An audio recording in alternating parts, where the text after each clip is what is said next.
அவர்களுக்கு பாதம் தொட்டு நான் வணங்கிக் கொள்கிறேன். அதே சமயத்தில் நம்மளுடைய அன்பு தம்பி வடிவேல் முருகனை கொடூரமாக கூலிப்படை கொலை செய்துள்ளார்கள். அதனுடைய சில அதாவது யாரெல்லாம் ஸ்பாட்டில் கொண்டாங்க, அவங்கள யாரெல்லாம் தூண்டி விட்டாங்க, அந்த இன்னும் சில கும்பல்கள் அங்கங்கே நின்று எல்லா தகவலும் காவல்துறைக்கும் தெரியும், நம்ம உறவுகளுக்கும் தெரியும். அதனால் ஸ்பாட்டில் நின்று அந்த கொலையை செய்த கொடூரமான குற்றவாளிகள், உண்மையான குற்றவாளிகளை கண்டிப்பாக காவல்துறை கைது செய்யணும். ஒரு சில தகவல்கள் வந்திருக்கு. அதாவது திருச்சி மாவட்டத்தில் 3 பேர் சரண்டர் ஆகியிருக்காங்க. நேற்று அலெக்ஸ் அப்படின்ற ஒரு நபரை காவல்துறை கைது செஞ்சுருக்காங்க.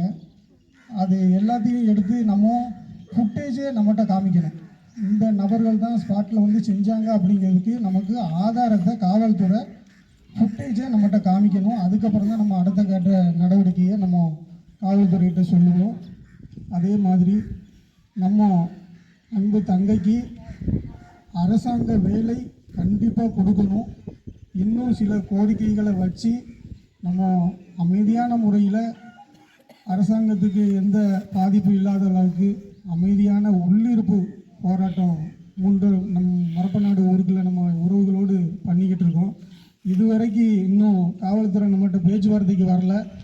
நம்ம ரத்த சொந்த உறவுகள் தயாராக இருந்துக்கிடுங்க.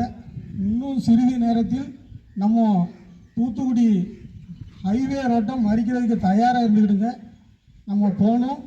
இந்த உறவுகள்கிட்ட நான் இதை தெரியப்படுத்திக்கிட்டேன். நாங்கள் காவல்துறைக்கும் அரசாங்கத்திற்கும் எந்த நெருக்கடியும் கொடுக்கக்கூடாது என்று தான் நாங்கள் இங்கே உட்கார்ந்துருக்கோம். எங்களுக்கு வேலை வெட்டி இல்லாமல் அங்கே இல்லை. எல்லோருக்கும் எல்லா வேலையும் இருக்கு. இருந்தாலும் குடும்பத்துவத்தை இழந்துட்டோம், நம்ம அவங்களுக்கு நெருக்கடி கொடுக்க வேண்டாம். குற்றவாளிகளை பிடிப்பதற்கு அவர்களுக்கு நம்ம எந்த நெருக்கடி இருக்காமல் அவர்கள் அந்த வேலையை செய்யட்டும் தான் நாங்கள் இங்கே அமைதியாக இருக்கோம். ஆனால் நீங்கள் அமைதியாக இருப்பதை ஏதோ கண்டுகொள்ளாம இந்த அரசாங்கத்தின் சார்பாக இதுவரைக்கும் எவ்வித பேச்சுவார்த்தை நடக்காமல் இருக்குது. எங்களை உங்களை நெருக்கடிக்கான எங்களை தள்ளப்படுவது போல் நாங்கள் உணர்கிறோம். அத்தகைய செயலை நீங்கள் செய்யாமல் இது உடனடியாக இதுக்கு தீர்வு கணக்கான வேலையை அரசாங்கம் செய்ய வேண்டும் என்று இந்த கூட்டத்தில் நான் கேட்டுக்கிறேன். நன்றி.